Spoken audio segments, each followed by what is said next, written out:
The U.S. Department of Labor published their monthly jobs and unemployment numbers today. The economy added 175,000 new jobs in May, which beat expectations. However, the unemployment rate increased from 7.5% to 7.6%. Additionally, the department revised down the numbers for April.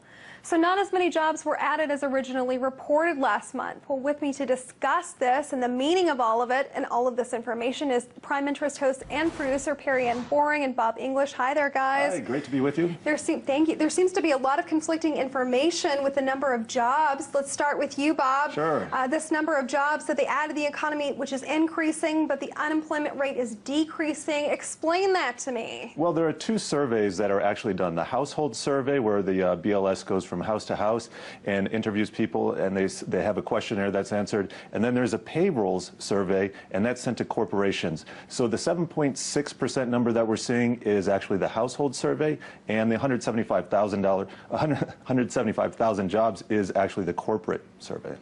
Okay. All right. So how does the Bureau of Labor and Statistics, how do they compile these numbers? Because they seem to not make sense to me. Perry Ann, I'll give that to you. Right. So the number we're talking about here is U3, and that includes people who do not have a job but have been looking in the past 4 weeks. And we brought with us a graph of some alternative measures of the jobs rate. And we also have U6, which is another measure that the BLS uses. And this includes discouraged workers, which are those who have stopped looking for work altogether. And then we have marginally attached workers are also part of U6. And that's people who would like to work, but who have quit looking more recently than the 4 weeks. Yeah, and what I'd like to add to that is the 7.6% number, although it ticked up a little bit, doesn't seem realistic. It probably doesn't jive with reality. And because, like Perry Ann said, that's only people who have been looking for work in the last 4 weeks. And there are a lot of people who have been out of a job for a lot longer. So we look at the U6 statistic, and that's closer to 13.5%. And then if you actually measure the way jobs were counted back in 1994, before certain changes were made by the Clinton administration, in that graph we saw actual unemployment is actually closer to about 23%, which is on par with what you would expect maybe in Spain or Europe. Oh, ouch, ouch. All right. So, Bob, I want to take this back to you now. The types of jobs that are being added last month, what types of industries are we seeing? Well, unfortunately, these aren't necessarily high-paying, high-quality jobs.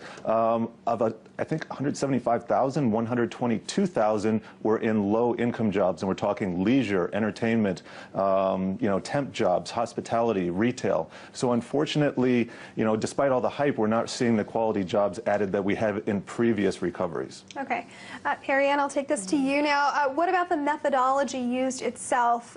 We know that these numbers can be revised substantially from month to month. So in May, the number was 175,000, but right now I think it's being revised to 115 or 120,000 next month. How much stock can we put in these numbers, and what do they mean? Right. I think we will see revisions in the numbers. We don't know if they're going to go up or down. Last month they went down. The month before that they were revised back down. I think what's important here is that the government is not necessarily giving us a reliable source of what jobs actually look like. I mean, we brought our own statistics of some other jobs. It looks like a more realistic measure. So it's always important to look at other factors if you really want to get the true measure of employment. Yeah, definitely. Okay. Bob, do you have anything to add on to that? Or? Well, it's a very volatile number, and it's great for people who are day trading or who want to, enter the market casinos on a day-to-day basis, but in a couple days this is going to be largely forgotten, and you have to look at the long-term trends here, and the long-term trends are still not boding well for the jobs market. What is the long-term trend? Well, unemployment is actually coming down if you look at the U3 and U6 statistics that we were looking at, but it's actually pretty flat if you count by the way it was measured in 1994, and that's the shadow stats statistic that we showed in that graph earlier. So things are improving a bit, but maybe not as much as everybody would like to believe. Okay. Well, I understand it, Perry, and let me take this to you. Canada's job numbers came out today as well, and it's expected between 10 and 15,000 new jobs were added there, but the expectations were completely surpassed, as I understand it. Now, Canada has added 95,000 new jobs to their economy, which is outstanding. New jobs this May. Why is Canada's economy taking off and ours isn't? Well, let's look at the breakdown of where those jobs came from. Constructions were almost half of the gains there. They rose by 72,000. And construction probably has to do with housing starts. And, you know, the Canadian economy is very much based on the U.S. economy because we're such close trade partners. Especially energy. Right. And we also have what I would consider, you know, a Fed-filled housing spur of growth in the United States. And I think we're starting to see that bleed into Canada. So I think what's really important is also what do these numbers in the U.S. mean for the United States? Well, once unemployment gets to 6.5%, the Federal Reserve will let off the pedal on the quantitative easing program. So it's obvious that Canada's economy is very much based on the U.S. economy. So when we start seeing tapering here, it will probably affect Canada's economy as well. Bob, I want to get your take on the Canadian economy. Why are they doing so well and ours is in the toilet? Well, I think, like Perry Ann said, it has to do with the fact that they are an energy-rich country, that they're making a lot of exports to the U.S. Through their tar sands, and this is fueling their own, and we're seeing the same thing in North Dakota. So it's on a regional basis here, too. Once the Fed releases its foot from the pedal, and this is very important. We're going to see this slow down in the U.S., and I think it's going to be felt in Canada, too. We're not going to be importing as much oil, and it's going to hurt their numbers. All right.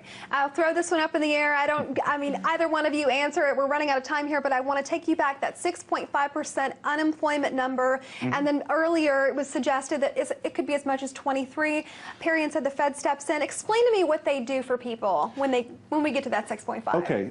The Fed is printing $85 billion per month right now, which isn't a lot of money. And as the unemployment rate ticks down to 6.5%, it's at 7.6 right now, we're going to see the Fed printing less and less money, and that's when we can really see the slowdown. So that's kind of what we're expecting. That could happen as early as the end of this year, but probably by 2014. Guys, we have to leave it there. Thank you. A lot of great information. Thank you. Thanks, Margaret. That was host of Prime Interest, Perry Ann Boring, and Prime Interest producer, Bob English.